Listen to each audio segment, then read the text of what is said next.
ISKCON যদি অপরাধী হয় তাকে নিষিদ্ধ করতে আমাদের কারো কোনো আপত্তি নাই, কিন্তু আমার প্রশ্ন হচ্ছে এক ইসকন যাবে আর এক ইসকন আসবে, থামাবেন কিভাবে?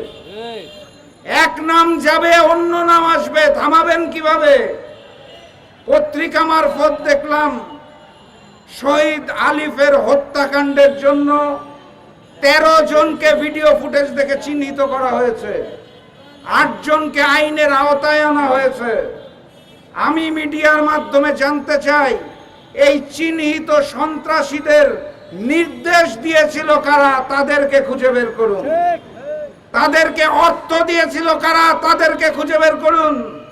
পরিকল্পনা করেছিল কারা, হত্যার হুকুম দিয়েছিল কারা, তারা কেন ধরাছোঁয়ার বাইরে চলে যাবে?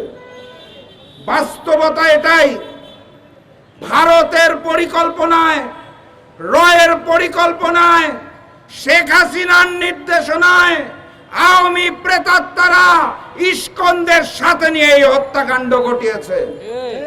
নামের অদল বদল হবে, সংগঠন অদল বদল হবে। আওয়ামী প্রেতাত্মাদের সরাতে না পারলে একের পর এক ভাইকে শহীদ হতে হবে। কথাবার্তা পরিষ্কার। ইসকন যদি অপরাধী হয় নিষিদ্ধ করুন, তারও আগে ওই সন্ত্রাসী সংগঠন আওয়ামী লীগকে নিষিদ্ধ করুন। বাংলার মাটিতে আওয়ামী লীগের অপরাজনীতি করার অধিকার আর নাই এবং তৌহিদি জনতা মেনে নিবে না। আমরা হিন্দুদের বিপক্ষে নই, আমরা সনাতনী ধর্মের বিপক্ষে নই। আজ যদি আমি প্রশ্ন করি, যেদিন বিশ্বজিৎকে হত্যা করা হয়েছিল সেদিন আপনারা প্রতিবাদ করেন নাই কেন?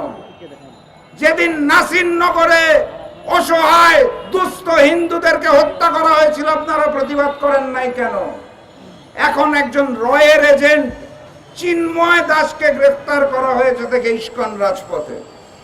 ইসকন তাদের বিবৃতিতে দেয় চিন্ময় দাসকে নাকি তারা বহিষ্কার করেছে বহু আগে। বহিষ্কার যদি করে থাকেন তাহলে রাজপথে নেমেছেন কেন? রাজপথে নেমে সহিংস আচরণ করছেন কেন? হিন্দু মুসলমান কোনো ব্যাপার নয়, বাংলাদেশ সম্প্রীতির দেশ। নামাজের জায়গায় নামাজ হবে, পূজার জায়গায় পূজা হবে। আমরা সেই শান্তিপূর্ণ বৈষম্যহীন বাংলাদেশের স্বপ্ন দেখি। এই বাংলাদেশের মধ্যে, এই বাংলাদেশকে অস্থিতিশীল করার জন্য যে সকল আওয়ামী প্রেতাত্মা রয়েছে তাদেরকে আগে আইনের আওতায় নিয়ে আসুন, তাহলে দেখবেন এই ইসকনরা আর কোমর সোজা করে দাঁড়াতে পারছে না। আমি অন্তর্বর্তীকালীন সরকারকে আহ্বান জানাতে চাই, দ্রুততম সময়ের মধ্যে আমার শহীদ ভাইয়ের হত্যাকারীদের গ্রেফতার করবেন। সাথে সাথে যারা নির্দেশ দিয়েছিল, যারা আদেশ দিয়েছিল, যারা সহযোগিতা করেছিল, যারা অর্থ দিয়েছিল, যারা অস্ত্র দিয়েছিল, তাদের সবাইকে আইনের আওতায় নিয়ে আসতে হবে। ঠিক।